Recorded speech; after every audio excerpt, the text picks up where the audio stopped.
Friends, welcome to my channel. ಇವತ್ತು ಬಂದ್ಬಿಟ್ಟು ಇವಾಗ ವರಲಕ್ಷ್ಮಿ ಹಬ್ಬ ಬರ್ತಾ ಇದೆಯಲ್ಲ, ಬೆಳ್ಳಿ ಸಾಮಾನ ಈಸಿಯಾಗಿ ಯಾವ ರೀತಿ ಕ್ಲೀನ್ ಮಾಡ್ಕೊಳ್ಳೋದು ಅಂತ ನೋಡೋಣ ಬನ್ನಿ.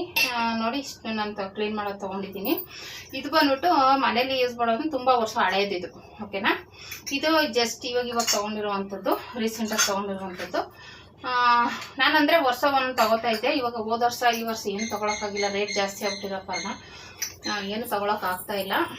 ಸ್ವಲ್ಪ ಮನೇಲೂ ಪ್ರಾಬ್ಲಮ್ಮು, ಹಾಗಾಗಿ ಏನೂ ತೊಗೊಳಕ್ಕಾಗ್ತಾ ಇಲ್ಲ. ಸದ್ಯಕ್ಕೆ ಇದು ತೊಗೊಂಡಿದ್ದೀನಿ. ಇದು ಅದೇ ವರ್ಷಕ್ಕೊಂದೊಂದು ತೊಗೊಂಡಿರುವಂಥದ್ದು. ಈಗ ಇದು ಹಳೇದು, ಮನೇಲೆ ದೇವ್ರ ಹತ್ರನೇ ಇರುತ್ತೆ ಯಾವಾಗ್ಲೂ.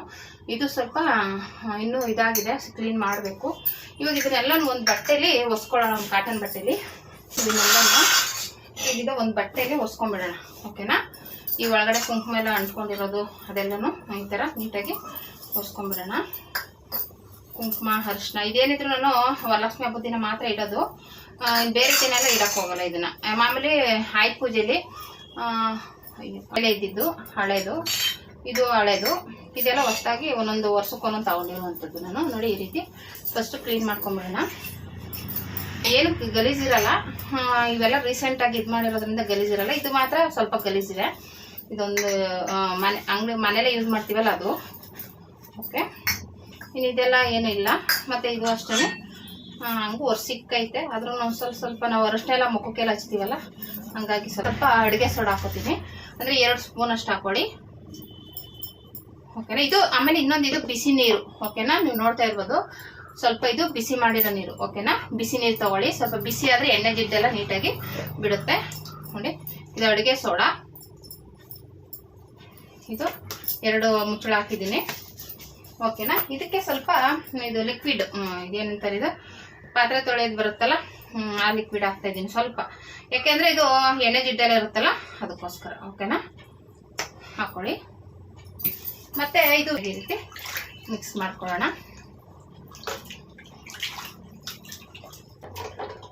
ಇಡ್ತೀನಿ.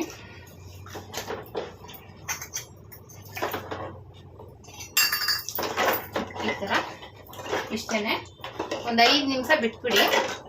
ಅವಾಗೇನಾಗುತ್ತೆ, ಇದು ಒಳಗೆಲ್ಲ ಹಾಕಿದೀವಲ್ಲ, ಅಡುಗೆ ಸೋಡಾ, ಲಿಕ್ವಿಡ್, ಇದೆಲ್ಲ ಲಿಕ್ವಿಡ್ ಹಾಕಿರೋದ್ರಿಂದ ಏನಾಗುತ್ತೆ, ಎಣ್ಣೆ ಜಿಡ್ಡೆಲ್ಲ ನೀಟಾಗಿ ಬಿಟ್ಕೊಳ್ಳುತ್ತೆ. ಓಕೆನಾ? ತುಂಬ ಈಸಿಯಾಗಿ ಕ್ಲೀನ್ ಆಗುತ್ತೆ. ಓಕೆನಾ? ಈ ಥರ ಒಂದು 5 ನಿಮಿಷ ಬಿಟ್ಬಿಡಿ, ಅದೇ ನೀಟಾಗೆಲ್ಲ ಓಪನ್ ಆಗುತ್ತೆ. ಓಕೆನಾ? ಅಂದರೆ ನಾವು ರೀಸೆಂಟಾಗಿ ತೊಗೊಂಡಿರೋದ್ರಿಂದ ಜಾಸ್ತಿ ಗಲೀಜಿಲ್ಲ. ಇವಾಗ ಡೈಲಿ ಯೂಸ್ ಮಾಡ್ತಾ ಇದ್ರು ಇದು ನೋಡಿ, ಇದು ಹಳೇದು, ಸ್ವಲ್ಪ ಕಪ್ಪಗಾಗಿದೆ. ಇದನ್ನು ಇವಾಗ ಕ್ಲೀನ್ ಮಾಡಿ ತೋರಿಸ್ತೀನಿ ಯಾವ ರೀತಿ ಅಂತ. ಈ ರೀತಿ ನಿಮ್ಗೆ ಆದರೆ ಒಂದು 10-15 ನಿಮಿಷ ಬಿಟ್ಬಿಡಿ, ಹೀಗೇನೆ ನೆನೀತಾ ಇರಲಿ. ನೀವು ಬೇರೆ ಕೆಲಸ ಮಾಡ್ತಾ ಇರ್ಬೋದು. ಇದಾದ್ಮೇಲೆ ಮತ್ತೆ ಯಾವ ರೀತಿ ವಾಶ್ ಮಾಡೋದು ಅಂತ ತೋರಿಸ್ಕೊಡ್ತೀನಿ. ಒಂದು 10 ನಿಮಿಷ ಆಗಲಿ. ಓಕೆನಾ? ಹೋಗ್ಬೇಕು. ಮತ್ತೆ ಇದಕ್ಕೆ ಮತ್ತೆ ವಾಶ್ ಮಾಡೋದಕ್ಕೆ ಇದು ಸಬೀನಾ ಪುಡಿ, ಮತ್ತೆ ಇದು ಬಂದ್ಬಿಟ್ಟು ವಿಭೂತಿ. ನೀವೇನಾದ್ರೂ ವಿಭೂತಿ ಯೂಸ್ ಮಾಡಲ್ಲ ಅಂದರೆ ಕೋಲ್ಗೇಟ್ ಯೂಸ್ ಮಾಡ್ಬೋದು. ಕೋಲ್ಗೇಟ್ ಒಬ್ರು ಅಲ್ಲೂ ಅಂದರೆ ಸಪ್ರೇಟಾಗಿ ತಗೊಬನ್ನಿ, ಒಂದು 10 ರೂಪಾಯಿ ತಗೊಬಂದು ಯೂಸ್ ಮಾಡ್ಬೋದು. ಇಲ್ಲಾಂದರೆ ಈ ಥರ ವಿಭೂತಿ ಮನೇಲೇ ಇರುತ್ತಲ್ವ, ಅದನ್ನೇ ಯೂಸ್ ಮಾಡಿ, ಏನು ತೊಂದರೆ ಏನಿಲ್ಲ. ವಿಭೂತಿ ಮತ್ತು ಸಬೀನಾ ಪೌಡ್ರು 2 ಮಿಕ್ಸ್ ಮಾಡ್ಕೊಳ್ಳಿ. 2 ತೊಗೊಂಡು ನೀಟಾಗಿ ವಾಶ್ ಮಾಡ್ಬೋದು. ಓಕೆನಾ? ಇಲ್ಲಾಂದ್ರೆ ನಾನು ಹೇಳ್ದಂಗೆ ಕೋಲ್ಗೇಟ್ ಪೌಡ್ರು ಸಪ್ರೇಟಾಗಿ ತೊಗೊಳ್ಳಿ. ಇದಕ್ಕೆ ತೊಳೆಯೋಕ್ಕೆ ಅಂತಲೇ ಸಪ್ರೇಟಾಗಿ ತೊಗೊಂಡು ಯೂಸ್ ಮಾಡ್ಬಿಡ್ಬೇಕಾದ್ರೆ ನೀವು ಮನೆಗೆ ಇಟ್ಕೋಬೋದು. ಫಸ್ಟು ತೊಗೊಬಂದು ಹೊಸದೇ ತಂದುಬಿಡಿ. ಓಕೆನಾ? ಈ ರೀತಿ ತೊಗೊಂಡು ಮಿಕ್ಸ್ ಮಾಡ್ಕೊಂಡಿದ್ದೀನಿ. ಇವಾಗ ಇದನ್ನು ಒಂದೊಂದೇ ತೋರಿಸ್ತೀನಿ. ಓಕೆನಾ? ನಿಮ್ಮ ಹತ್ರ ಇದು ಇದ್ರೆ ತೊಗೊಳ್ಳಿಲ್ಲ, 10 ರೂಪಾಯಿಗೆಲ್ಲ ಸಿಗುತ್ತೆ ಇದು. ಇದರಲ್ಲೇ ನೀಟಾಗಿ ಈ ರೀತಿ ವಾಶ್ ಮಾಡ್ಕೋಬೋದು. ಓಕೆನಾ? ಕೈಯಲ್ಲಿ ಸ್ವಲ್ಪ ಇದು ಮಾಡೋಕ್ಕಾಗುತ್ತೆ ಅಂದರೆ ಈ ಥರ ಇದರಲ್ಲೇ ವಾಶ್ ಮಾಡ್ಕೋಬೋದು. ಓಕೆನಾ? ಇಲ್ಲಿ ಕಪ್ ಇದ್ದರೆ ಅಲ್ಲಿ ಸ್ವಲ್ಪ ಹಿಂಗೆ ಹಾಕೊಂಡು ಇದು ಮಾಡಿ ಅಷ್ಟೇ, ನೀಟಾಗಿ ಹೊಟ್ಟೋಗುತ್ತೆ.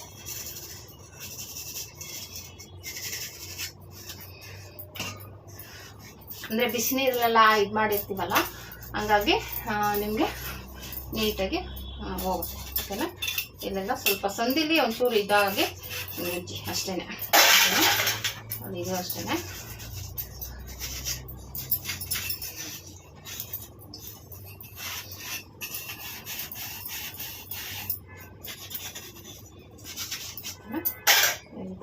ಇದರಲ್ಲಿ ಏನಷ್ಟು ಗಲೀಜಿಲ್ಲ, ಇದೇನಿಲ್ಲ. ಸುಮ್ಮನೆ ಹಿಂಗೆ ವಾಶ್ ಮಾಡಿಕೊಂಡ್ರೆ ಆಯ್ತು. ಯಾಕೆಂದರೆ ಇದು ಹೊಸದು, ಹೋದ ವರ್ಷನೇ ತೊಗೊಂಡಿರೋದು.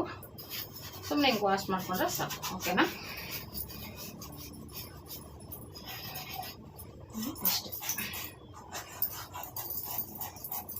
ಅದು ಒಳಗಡೆ ಸ್ವಲ್ಪ ಇದು ಮಾಡಿ ಕುಂಕುಮ ಮೇಲೆ ಒಳಗಡೆ ಅಂಟ್ಕೊಂಡಿರುತ್ತೆ ಅಷ್ಟೇ. ಓಕೆನಾ?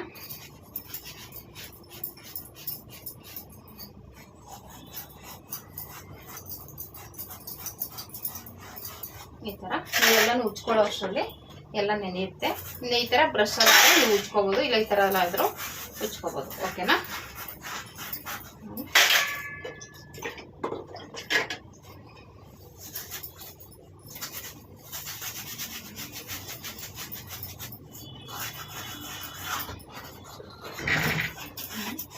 ಇಷ್ಟೇ.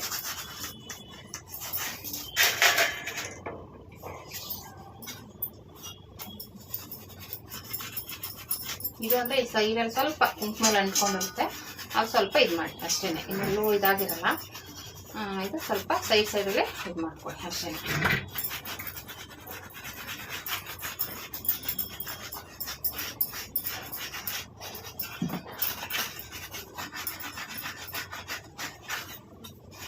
ಈ ಥರ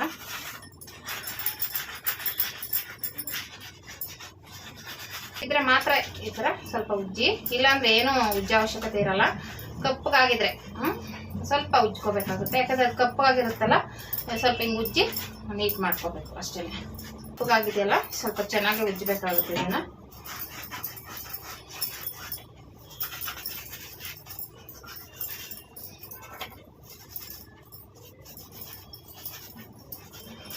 ಓಕೆನಾ? ಯಾಕಂದ್ರೆ ನಾವು ಬಿಸಿನೀರಲ್ಲೆಲ್ಲ ಇದಾಕಿರ್ತೀವಲ್ಲ, ನೆಂದಿರುತ್ತೆ.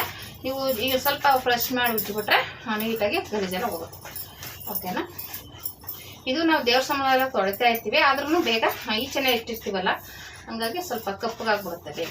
ಅಂದಿದ್ದೀನಿ ಇದನ್ನು ಏನಿಲ್ಲ, ನಾವು ಬಿಸಿನೀರಲ್ಲೆಲ್ಲ ಹಾಕಿ ನೆನೆಸಿರೋದ್ರಿಂದ ಬೇಗನೆ ಕ್ಲಿಯರ್ ಆಗುತ್ತೆ ಅದು. ಇದು ನಾನು ಹೇಳ್ದಂಗೆ ತುಂಬ ವರ್ಷ ಹಳೇದು. ಆಮೇಲೆ ದೇವ್ರ ಮನೆಯಲ್ಲೇ ಇಟ್ಟಿರ್ತೀವಿ, ಅದು ಅವಾಗವಾಗ ಅದೇ ದೇವ್ರ ಸಾಮಾನು ತೊಳೆದಾಗ ಹೆಂಗೆ ಅಂದರೆ ಗಾಳಿಗೆ ಬಿಡಬೇಕು. ನಾವು ಇವಾಗ ಬೀರುವಲ್ಲಿ ಮುಚ್ಚಿ ಇಟ್ಬಿಡ್ತೀವಲ್ವ, ಗಾಳಿ ಆಡ್ದೇನೆ, ಹಂಗೆ ಇಡಬಾರ್ದು ಅಂತ. ಓಕೆನಾ? ಗಾಳಿ ಆಡದೆ ಇದ್ದಂಗೆ ಇಟ್ಟರೆ ಅಲ್ಲಿಗೆ ಇದು ಕಪ್ಪಗಾಗ್ಬಿಡುತ್ತೆ. ಗಾಳಿಗೆ ಸ್ವಲ್ಪ ಹೊತ್ತು ತೆಗೆದು ಇಟ್ಬಿಟ್ಟು ಇಡಬೇಕು ಅಂತ. ಓಕೆನಾ? ಗಾಳಿಗೆ ಇಟ್ರೆ ಇದು ಕಪ್ಪಗಾಗಲ್ಲ. ನೀವು ಗಾಳಿಗೆ ಇಡ್ದೇನೆ ಒಳಗಡೆ ಇಟ್ಕೊಂಡ್ರೆ ಕಪ್ಪಗಾಗುತ್ತೆ. ಹಾಗಾಗಿ ಅವಾಗ ನೋಡಿದ್ರೆ ಬೆಳ್ಳಿ ಚೆನ್ನಾಗಿಲ್ಲ ಅಂತ ಅನ್ಕೋತೀರಾ, ಚೆನ್ನಾಗಿರುತ್ತೆ. ಅದು ಗಾಳಿಗೆ ಆಡದೆ ಇಟ್ಟಾಗ ಕಪ್ಪಗಾಗೋದು ಸಾಮಾನ್ಯ ಅಂತ ಯಾರೋ ಹೇಳಿದ್ದು ಕೇಳಿದ್ದೀನಿ. ಆದರೆ ಅದು ಎಷ್ಟು ಮಟ್ಟಿಗೆ ಅದು ನಿಜ ಅನ್ನೋದು ಗೊತ್ತಿಲ್ಲ. ಬಟ್ ಚಿಂದಂಗಡಿಯವ್ರು ಹೇಳಿದ್ದೀನಿ ಮಾತು. ಓಕೆನಾ? ನಿಮ್ಗೆ ಯಾರಿಗಾದ್ರೂ ಇದ್ರ ಬಗ್ಗೆ ಗೊತ್ತಿದ್ರೆ ಕಮೆಂಟ್ ಮಾಡಿ. ತಗೊಳ್ತೀನಿ ನೋಡಿ, ಎಷ್ಟು ಕಪ್ಪಗಿತ್ತು, ಫುಲ್ಲು ಬೆಳ್ಳಗಾಯ್ತು. ಓಕೆನಾ? ಇದನ್ನ ಇನ್ನೊಂದು ಪಾತ್ರೆಗೆ ಹಾಕೋತೀನಿ. ಇದರಲ್ಲಿ ಇದನ್ನ ತೊಳೆದ್ಬಿಟ್ಟು ಚೆನ್ನಾಗಿರೋ ನೀರು ಹಾಕ್ತೀನಿ.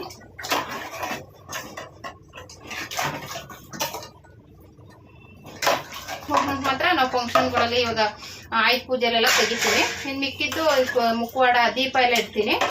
ಮುಖವಾಡ ಮಾತ್ರ ವರಲಕ್ಷ್ಮೀದಲ್ಲಿ ಮಾತ್ರ ಇಡುವಂಥದ್ದು. ಓಕೆನಾ? ಈ ಕುಂಕುಮದೆಲ್ಲ ತಗೋತೀವಿ. ಇವಾಗ ಈಚೆನೇ ಒಂದು ಜೊತೆ ಇರುತ್ತೆ, ಅಕಸ್ಮಾತ್ ಬೇಕು ಅಂದರೆ ಎತ್ಕೊಳ್ಳೋದು, ಇಲ್ಲಾಂದ್ರೆ ಇಲ್ಲ ಆ ಥರ. ಓಕೆನಾ? ಇದರಲ್ಲಿ ಒಂದು ಸ್ವಲ್ಪ ಹಾಲ್ಗಿಲು ನೈವೇದ್ಯಕ್ಕೆ ಹಾಲ್ಗಿಲು ಇಡೋಕ್ಕೆ ಯೂಸ್ ಮಾಡ್ಕೋತೀವಿ. ಬೆಳ್ಳಿದಲ್ವಾ, ಇದು ತುಪ್ಪದ ದೀಪ ಹಚ್ಚೋಕ್ಕೆ. ಇದು ಮಾಮೂಲಿ ವರಲಕ್ಷ್ಮಿ ಹಬ್ಬದಲ್ಲಿ ತುಪ್ಪದ ದೀಪ ಹಚ್ಚೋಕ್ಕೆ ಯೂಸ್ ಏನಾಗುತ್ತೆ.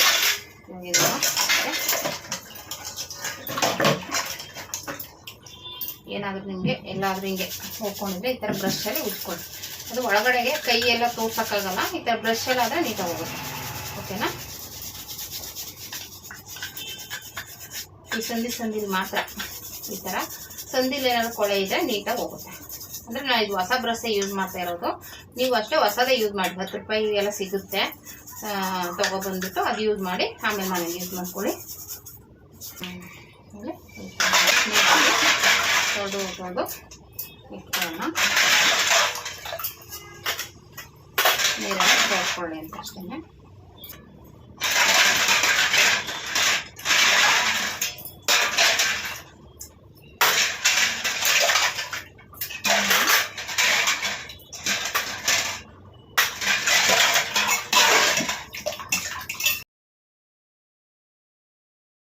ಕ್ಲೀನ್ ಆದಮೇಲೆ ಒಂದು ಕಾಟನ್ ಬಟ್ಟೆ ತಗೊಂಡು ಈ ಥರ ನೀಟಾಗಿ ಒರೆಸ್ಕೊಳ್ಳಿ. ಒರೆಸ್ಕೊಂಡಾದ್ಮೇಲೆ ನೀಟಾಗಿ ತೆಗೆದಿಟ್ಕೊಂಡ್ರೆ ಯಾವಾಗಲೂ ನೀಟಾಗಿರುತ್ತೆ. ಓಕೆನಾ? ಎಲ್ಲ ಈ ಥರ ಕ್ಲೀನ್ ಮಾಡಾದ್ಮೇಲೆ ಒಂದು ಕಾಟನ್ ಬಟ್ಟೆಯಲ್ಲಿ ಒರೆಸ್ಕೊಳ್ಳಿ. ಓಕೆನಾ? ಇದನ್ನೆಲ್ಲ ಒರೆಸ್ಕೊಂಡ್ರೆ ಸಲ ತೆಗಿಯೋದಲ್ವಾ, ಹಾಗಾಗಿ ಈ ಥರ ನೀಟಾಗಿ ನೀವು ಇವಾಗ ಯೂಸ್ ಮಾಡಾದ್ಮೇಲೆ ಈ ಥರ ನೀಟಾಗಿ ಎಲ್ಲನೂ ವಾಶ್ ಮಾಡಿ ಎತ್ತಿಕ್ಬಿಟ್ರೆ ನೀಟಾಗಿರುತ್ತೆ. ಓಕೆನಾ, ಈ ರೀತಿ ಮಾಡ್ಕೊಬೋದು. ಓಕೆನಾ, ಈ ರೀತಿ ಆರಾಮಾಗಿ ಕ್ಲೀನ್ ಮಾಡ್ಕೋಬೋದು. ಈ ವಿಡಿಯೋ ಇಷ್ಟ ಆದರೆ ಲೈಕ್ ಮಾಡಿ, ಶೇರ್ ಮಾಡಿ, ಕಮೆಂಟ್ ಮಾಡಿ. Thank you for watching.